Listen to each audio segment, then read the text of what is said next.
Alright, so welcome everyone to our lesson today on estimating roots. So this is a pretty quick lesson. Because all we're working with here is find out the decimal representations of the roots of numbers and just kind of give rough estimates of those roots. Okay, so there isn't exactly like a precise answer we're looking for, just a rough estimate to kind of see if you know how to estimate. So now, before we go into everything, let's just gonna go over what roots are in the first place. Okay, so we know that 3 squared is just 3 times 3, getting us 9. Right, so 3 multiplied by itself twice. 3 to the power of 3 is just 3 times 3 times 3. So 3 multiplied by itself 3 times to get 27. And 3 to the power of 4 is similarly 3 multiplied by itself 4 times to get us 81. Right, so this is what exponents are. And now the roots of it is pretty much the opposite, right? It's like the division of the multiplication. So the square root of 9 is all we're saying here is what multiplied 2 times gets us 9.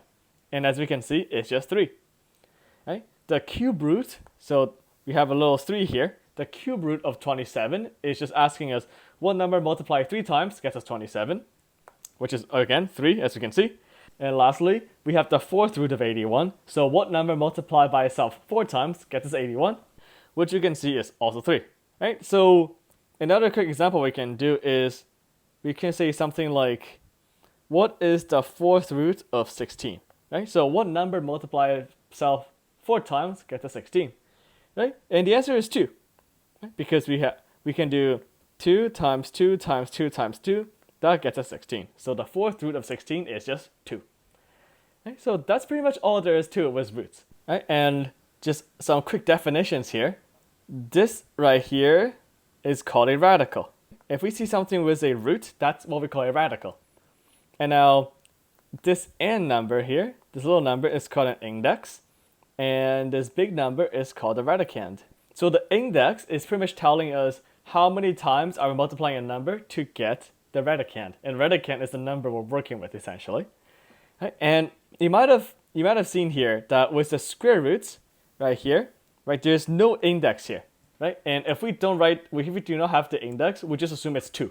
Right? So if there's no index here, the square root of 9 is the same thing as just like the second root of 9.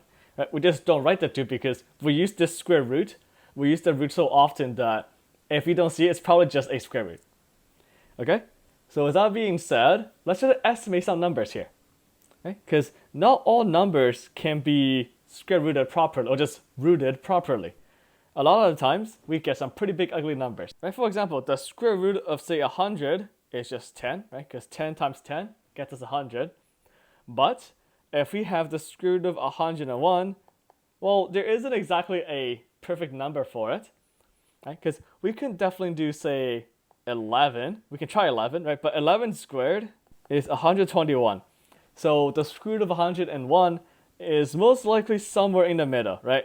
So something like 10 point something something something. So the actual number using a calculator is 10.05, right? But we need a calculator for it. So our goal here now is to just kind of estimate on what would this number be, right? So take this example here. Estimate the square root of 20 to the nearest tenth. So what we can do is use perfect squares. So as we learned from the last unit, perfect squares are essentially numbers that can be square rooted cleanly without decimals. Right? So for example, 100 is a perfect square because when we square root 100 we get 10, right? No decimals. 101 is not a perfect square because when we square root 101 we get a really messy number with decimals. We don't like it. Right? So the first step is to see, okay, is 20 a perfect square? Right? So we can kind of like figure it out. What number multiplied by itself is 20? Right? So we can try 3. So 3 times 3 is 9, so not quite. How about 4? 4 times 4 gets us 16. Okay, we're getting closer now. How about 5? 5 times 5 is 25. Right, so unfortunately, none of it is quite 20. Because if we square root the 16 now, we get 4. If we square root the 25, we get 5. So now the square root of 20, right, the square root of 20 must be somewhere in between there. Right, so somewhere between a 4 and a 5. Because once again, there isn't exactly a pretty number that we can divide it with. So what we can say is, well, the square root of 20 is in between the square root of 16 and 25.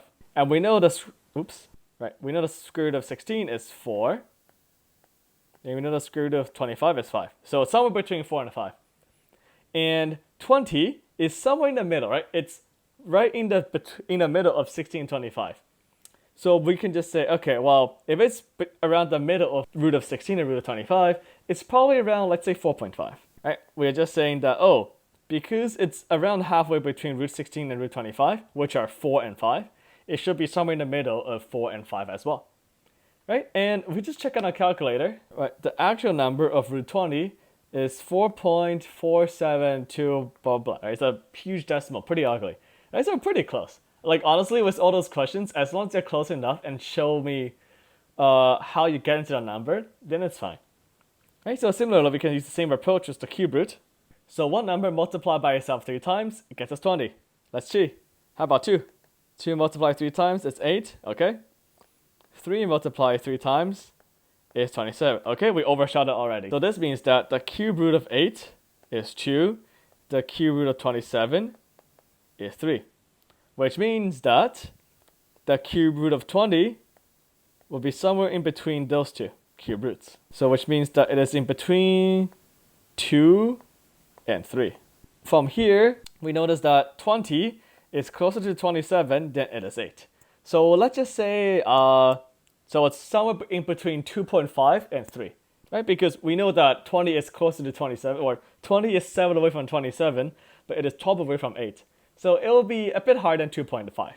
Right? So let's just say, I don't know, 2.7-ish. Right? So big estimate. Right? So let's check on our calculator. So the cube root of 27 is actually 2.714 decimal. Yeah, right? So that's actually pretty close. And as we can see here, as long as it's close enough, doesn't really matter. If you were to say 2.2, then I will say that's a little off, right? If it's 2.2, it will probably be the cube root of, say, 12, the cube root of 13-ish. If it's closer to 8, it will be around 2.2-ish. Right? So that's all there is. With that being said, let's just do some practice here. So let's try to estimate all those roots to the nearest 10th. Pause the video here and give it a shot. Okay, I hope y'all had some time to work on this.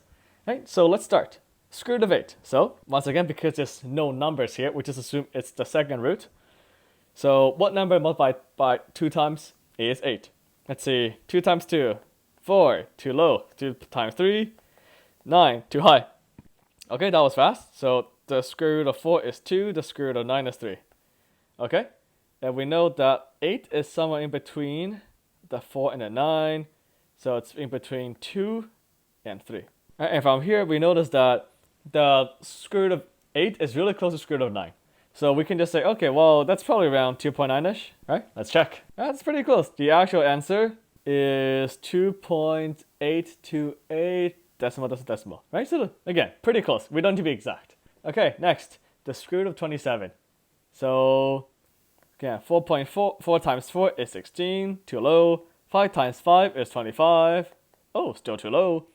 6 times 6 is 36. Okay, too high now. So we know the square root of 25 is 5. The square root of 36 is 6. Okay, so the square root of 27, somewhere in between. Root 27 is in between 5 and a 6. Most likely close to 5 because 27 is 2 away from 25 and it is like 9. Yeah, 9 away from 36. So let's say give it like 5.2 or 5.1-ish. It will be around that range. All right, let's give it a shot. From the calculator, root 27 is 5.16, well, not 196, blah, blah. Very close. Cube root now. Let's see. 2 times 2 times 2 is 8. Okay, we're probably going to get there soon. 3 times 3 times 3 is 27. Okay, which means that cube root of 8 is 2. Cube root of 27 is 3. Like we covered earlier. So the cube root of 15, somewhere in between.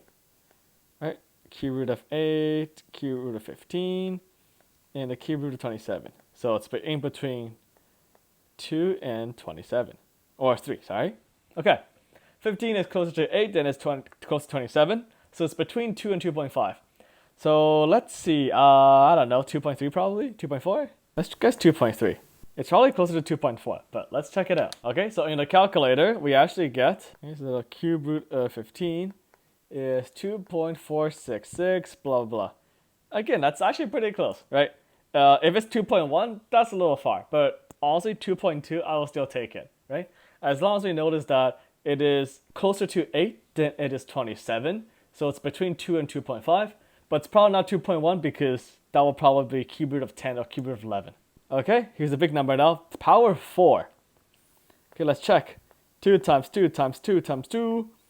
So 2 to the power 4 is 16. Okay, so that's probably going to be really close to it. Because then 3 to the power 4 is 81. Alright, so this means the fourth root of 16 is 2. Fourth root of 81 is 3.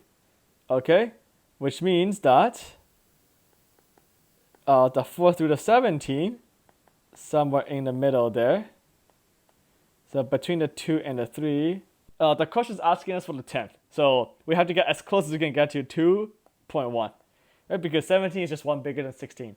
Okay, let's check it out. Right, so the actual answer is 4.123, blah, blah, blah. Right? So that's pretty much it to estimating roots. Right? So again, all I'm asking for is some pretty rough estimates. As long as there's some logic behind it, then I think it's fine. Right? So yeah, with that being said, keep practicing and stay hydrated.